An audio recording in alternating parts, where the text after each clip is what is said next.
Good morning everyone. আজকে আমরা একটা গুরুত্বপূর্ণ টপিকস নিয়ে আলোচনা করব, যেটা খুবই ইম্পর্টেন্ট। এবং এটা শুধু টপিকসটাই ইম্পর্টেন্ট তা না, এর সাথে যে আমাদের যে বেসিক যে কনসেপ্টগুলো সেগুলো ক্লিয়ার করাও খুব জরুরি।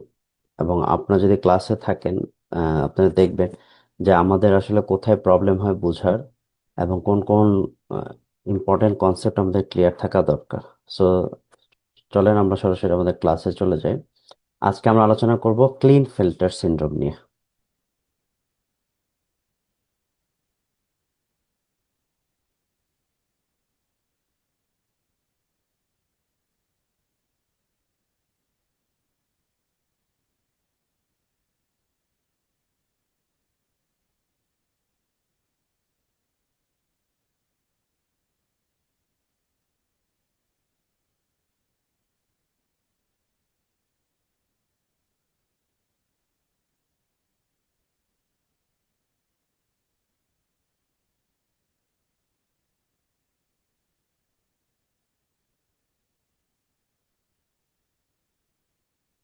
তো ক্লিন ফিল্টার সিনড্রোম আমরা কি কি আলোচনা করব? Overview, clinical feature, definition, diagnosis, management. So আমরা এক এক করে আসি। তো প্রথমে আমরা যদি দেখি ডেফিনেশনটা কি, এটা একটা জেনেটিক কন্ডিশন ইন মেল, এবং এটা হচ্ছে usually caused by extra chromosome, অর্থাৎ এক্সট্রা একটা এক্স ক্রোমোজোম, যেমন 47 X6Y, অর্থাৎ এখানে একটা এক্স ক্রোমোজোম আছে। এবং এটা হচ্ছে one of the most common sex chromosomal disorder in male. So আমি যদি প্রথমে একটা কোশ্চেন করি যে এটা কি অটোজোমাল ডমিনেন্ট না অটোজোমাল রিসেসিভ, আব্দুর রাফি?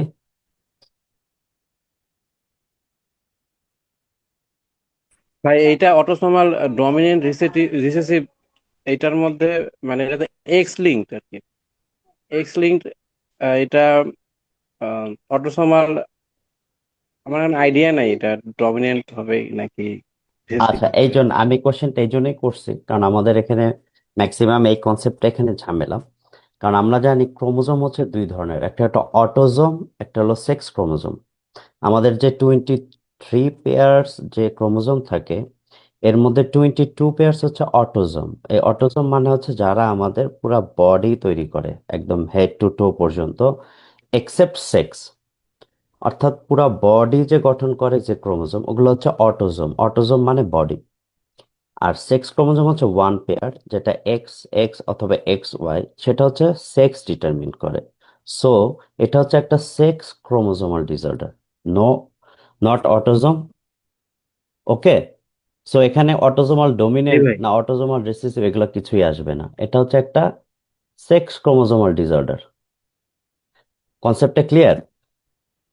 এই জন্য আমি এই কোশ্চেনটা করছি, যে জি আমরা ভাই। প্রথমে হয়তো মুখস্থ বলতে পারি এটা অটোসোমাল ডমিনেন্ট না অটোসোমাল রিসেসিভ।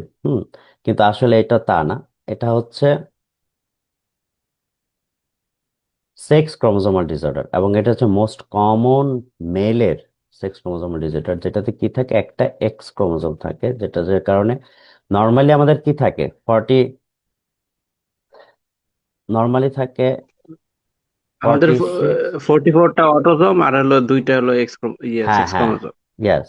সো 46 থাকে, 46 থাকবে, হ্যাঁ। নর্মালি কি থাকে, 46 এক্স এক্স অর XY। এর মধ্যে 22 পেয়ার হচ্ছে অটোজোম আর ওয়ান পেয়ার হচ্ছে সেক্স ক্রোমোজোম। তা আমাদের এই ডিজিজটা হচ্ছে সেক্স ক্রোমোজোমাল ডিসঅর্ডার, যেখানে কি থাকে, একটা এক্স বেশি থাকে। ওকে, ক্লিয়ার? সো ডেফিনেশন তো জি ভাই। আমাদের ক্লিয়ার। সো আমরা এখন নেক্সট স্লাইডে যাই।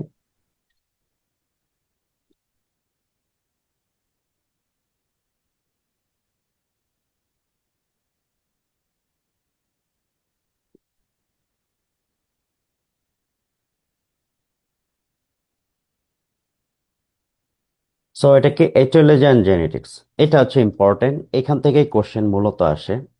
এটা স্টেপ 1 হোক, রেসিডেন্সি হোক, সেই কোশ্চেনটা আসে। এটা কি হয়, এটা হলো নন ডিসজাংশন, এই কথাটাই উল্লেখ থাকে যে নন ডিসজাংশন এটা ট্রু আর ফলস, অথবা সিঙ্গেল বেস যে কেন এই ডিসঅর্ডারটা হলো নন ডিসজাংশন।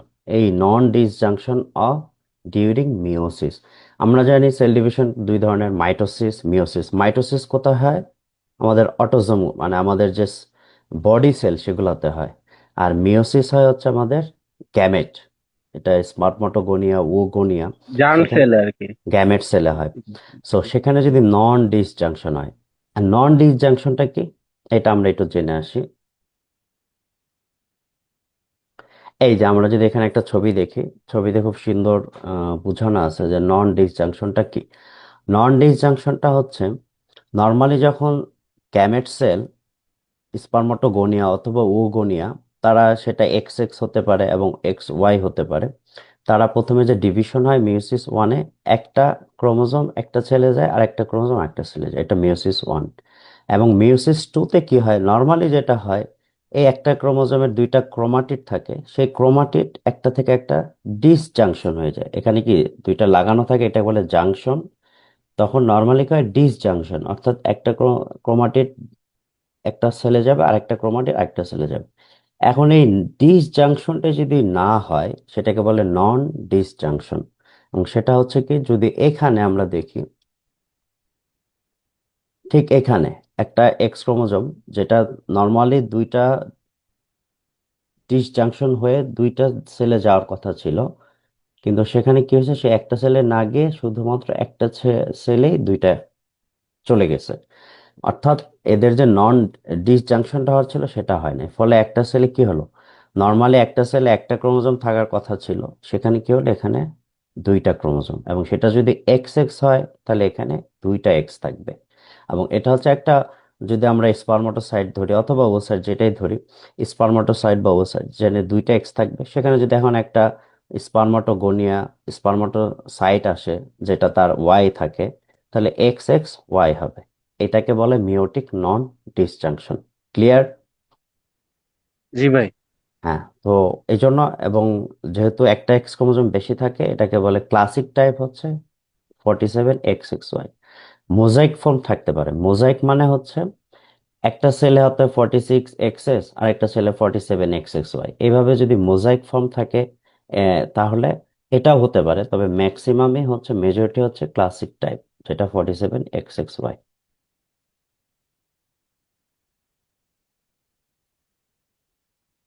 তো ক্লিনিক্যাল ফিচার কি কি থাকবে? তো ক্লিনিক্যাল ফিচার জানার আগে আমরা এটার আরেকটু প্যাথোফিজিওলজি জেনে আসি, তাহলে আমরা ক্লিনিক্যাল ফিচারটা নিজেরাই বুঝতে পারবো যে প্যাথোফিজিওলজি মূলত, এখানে আমরা জানি যে আসলে গোনারটা কিভাবে তৈরি হয়।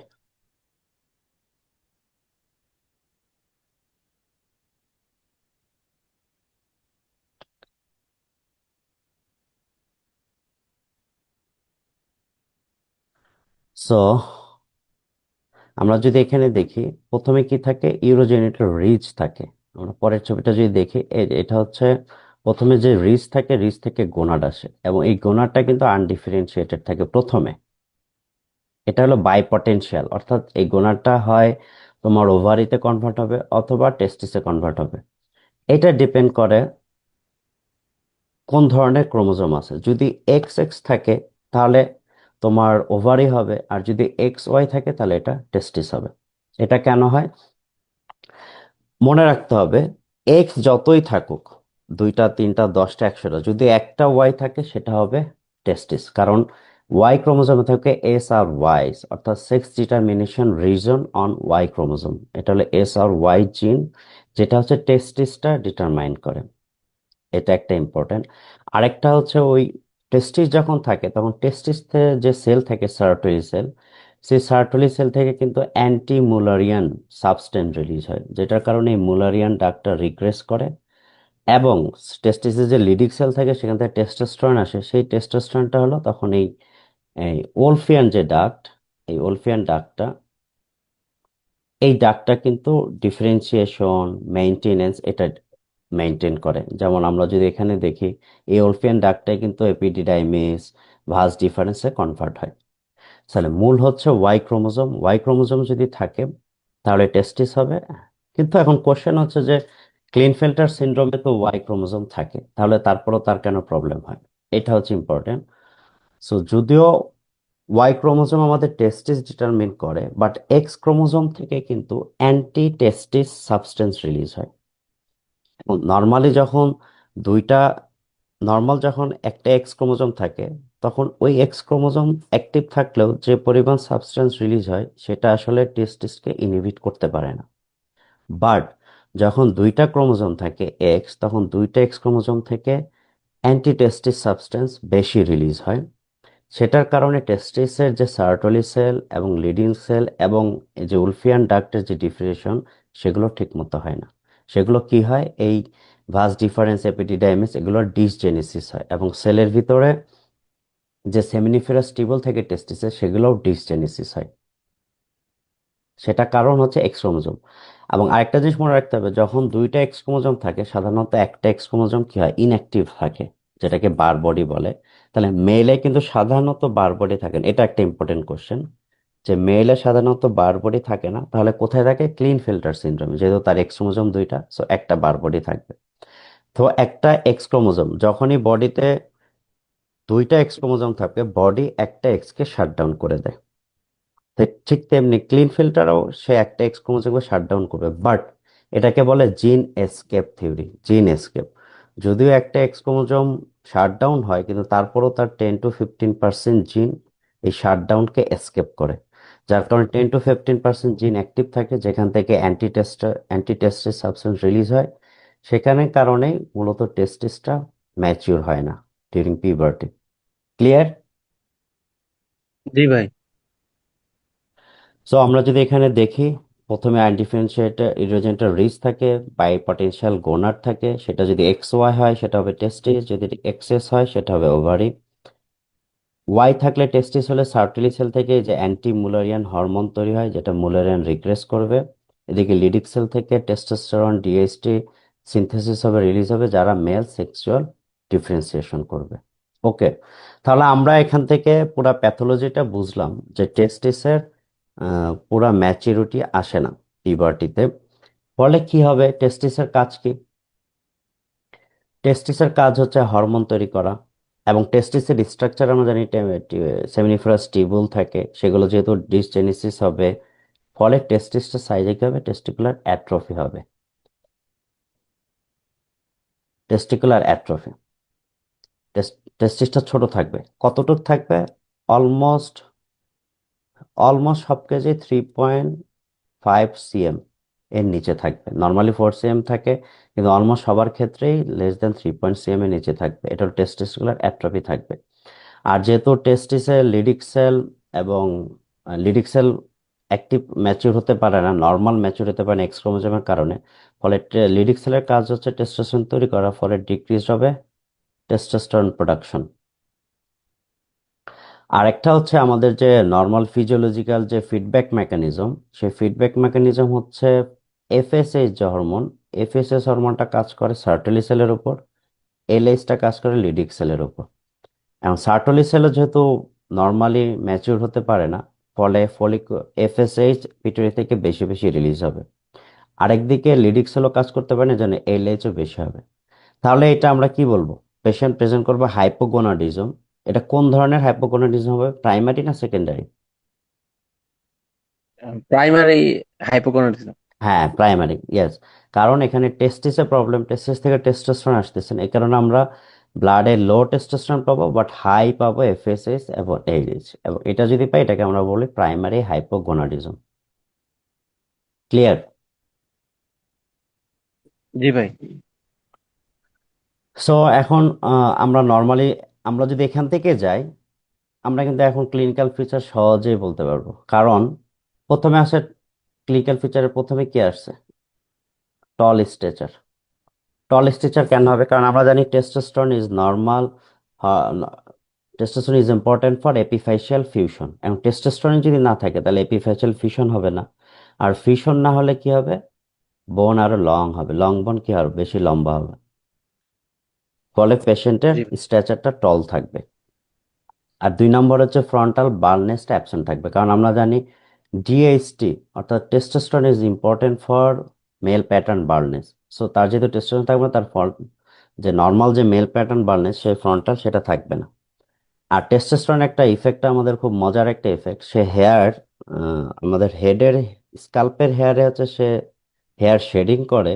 বাট আমাদের বডি হেয়ার কিন্তু সে গ্রোথ করে, সেটা পিবিক হেয়ার এবং চেস্টে যে হেয়ার, ফলে কি হবে, এবং বিয়ার্ড, এই জন্য টেস্টোস্টেরন কম থাকার কারণে তার পোর বিয়ার্ড গ্রোথ হবে এবং তার চেস্টের হেয়ার হেয়ার ডিস্ট্রিবিউশনটা অনেক কম থাকবে।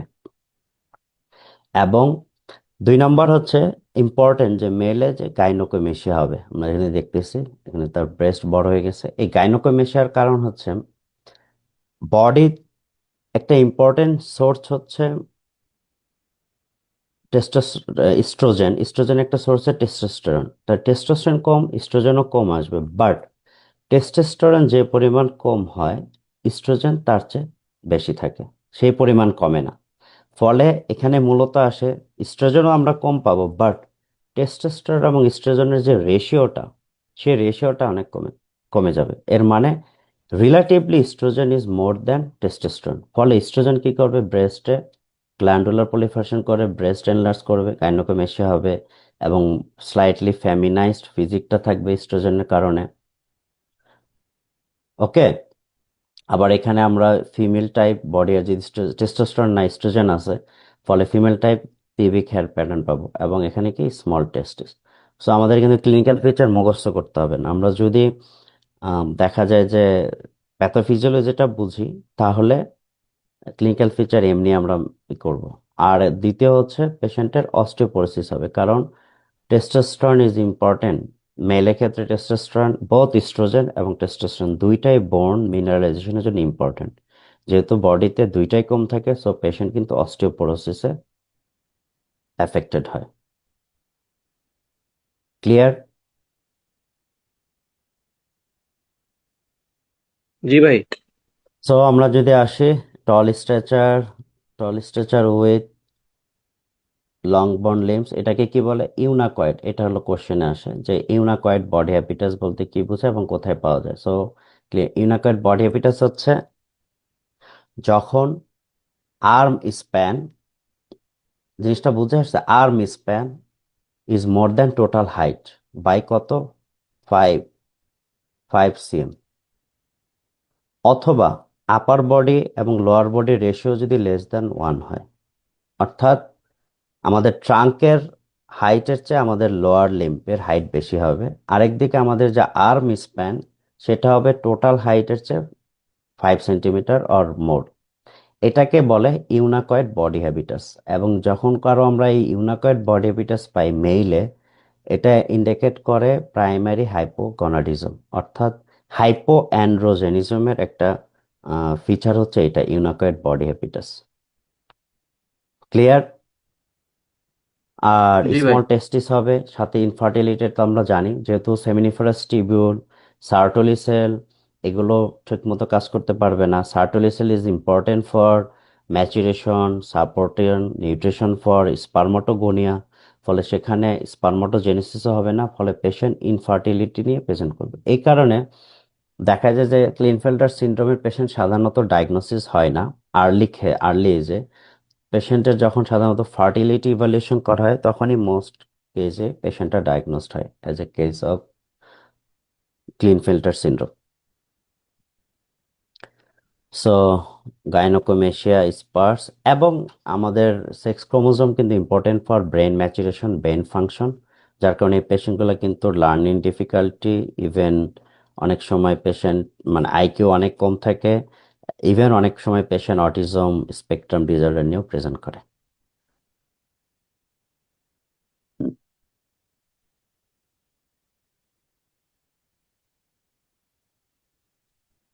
তো এখানে আমরা এই ফিডব্যাকটা দেখানোর ট্রাই করছি। এখানে ইম্পর্টেন্ট একটা জিনিস আহ, বলা হয়নি, সেটা হচ্ছে আহ,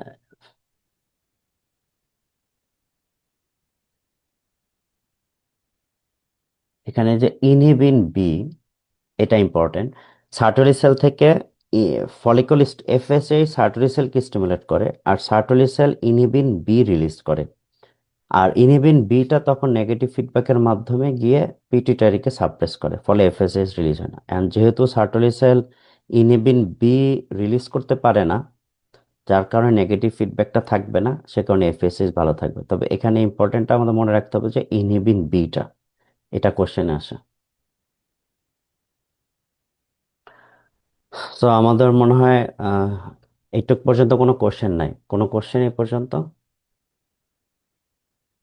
না ভাই, মানে আমার একটা কোশ্চেন ছিল ভাই। হ্যাঁ, আমাদের যে মানে আমাদের মানে বাংলাদেশে যেমন হিজড়া দেখা যায়, হ্যাঁ, তো হ্যাঁ, ওরা হ্যাঁ, কি ক্লেনফিল্টার এটার ডায়াগনোসিস এর মধ্যে পড়ে? কারণ ওদের হ্যাঁ, বডি হ্যাঁ, অবশ্যই, স্ট্রাকচার তো। অবশ্যই। এই জন্য আমরা কিন্তু হিজড়া হলেই যে আমরা তাদেরকে করব, এবং বর্তমান যে ইস্যুটা ট্রান্সজেন্ডার ইস্যুটা, সেটা কিন্তু আমরা একদম হর হামেশা লেম্যানদের মতো, হ্যাঁ, এটা একদমই এরকম কিছু আমরা করব না। কারণ ক্লিনফিল্টার সিনড্রোম, তোমার ব্রেস্ট বড়, এখন তাকে বাইরে থেকে মনে হচ্ছে সে ফিমেল, যেহেতু একটু ফিমেল ফিজিক থাকবে, এখন তাকে যদি আমরা হরমোন সাপ্লিমেন্ট দেই, সে কিন্তু অনেকখানি মেল হয়ে যাবে। এখন এটাকে কেউ যদি বলে ট্রান্সজেন্ডার, সে ফিমেল ছিল এখন মেল হয়েছে, এটা কিন্তু না, এটা তার একটা ট্রিটমেন্ট। সো এই যে হিজড়া, এটা ক্লিন ফিল্টার, আরো আমরা যখন আরো সেক্স ক্রোমোজোমাল আরো অনেক ডিসঅর্ডার, যেমন অ্যান্ড্রোজেন ইনসেনসিটিভিটি সিনড্রোম, সে পুরাটাই মেল, কিন্তু তার অ্যান্ড্রোজেন কাজ করতেছে না, ফলে তার বাইরে থেকে মনে হবে পুরোটা ফিমেল।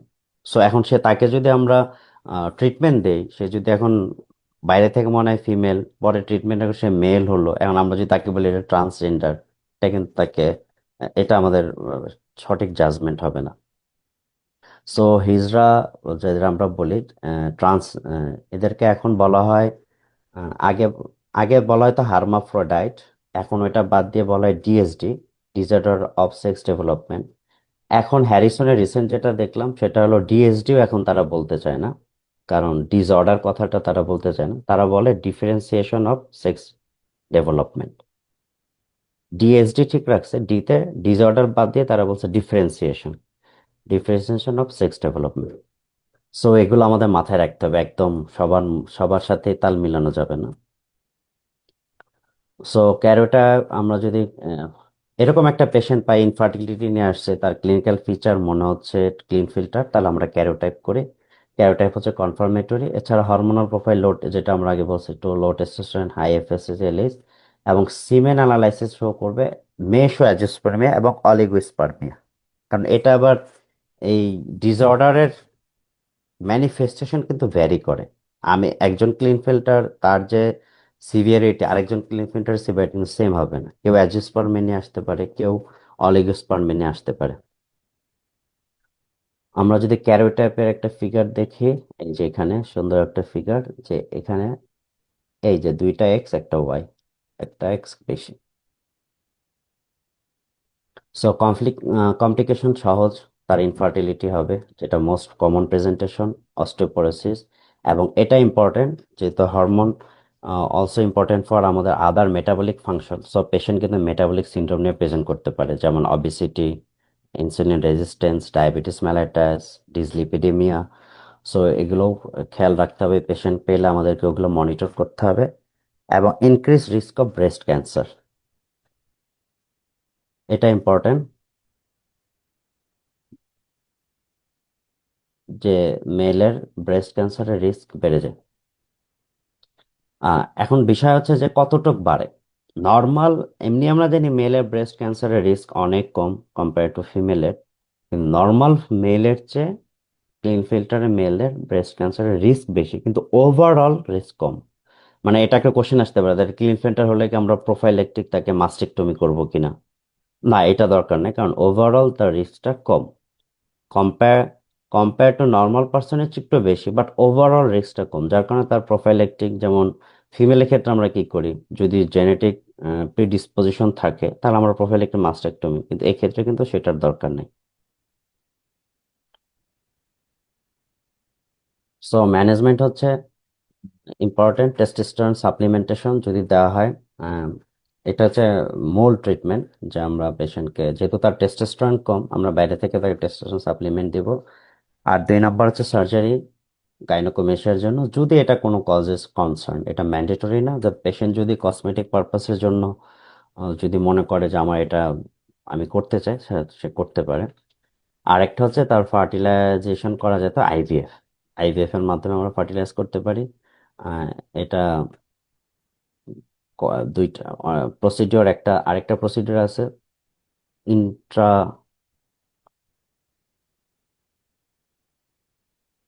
আমাদের টাইম শেষের দিকে। So IVF for fertilisation. হুম, এই তো আজকের মতো এখানে আমরা শেষ করি। আর কোনো কোশ্চেন?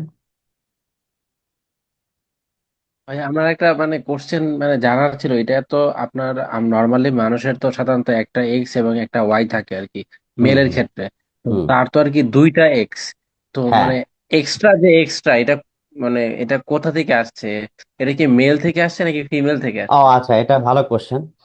এটা মেল ফিমেল দুইটা থেকে হতে পারে। এটা হ্যারিসনে লেখা আছে, স্পারমাটোজেনেসিসের ক্ষেত্রে এটার অকারেন্স হয় 40%, আর উওজেনেসিসের ক্ষেত্রে অকারেন্সটা হয় 60%। যখন স্পারমাটোজেনেসিস হয় তখন তো আমরা জানি মিওসিস 1-2, সেখানে 40% ক্ষেত্রে এই মিওটিক নন ডিসজাংশন হয়, আর উওজেনেসিসের ক্ষেত্রে 60%। সো এটা স্পার্ম থেকেও আসতে পারে, ওভাম থেকেও আসতে পারে, বরং ওভাম থেকে বেশি, 60%। ক্লিয়ার? জি ভাই। আর কোনো কোশ্চেন?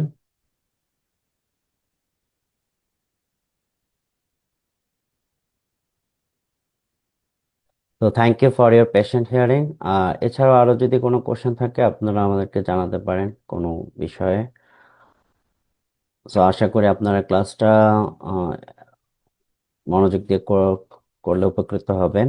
উম, আর নেক্সটে যদি কোনো বিষয় আরো কিছু জানার থাকে আমাদেরকে জানাবেন, আমরা সেটার উপর ক্লাস নেওয়ার ট্রাই করব। তো আজকে এই পর্যন্তই। আল্লাহ হাফেজ।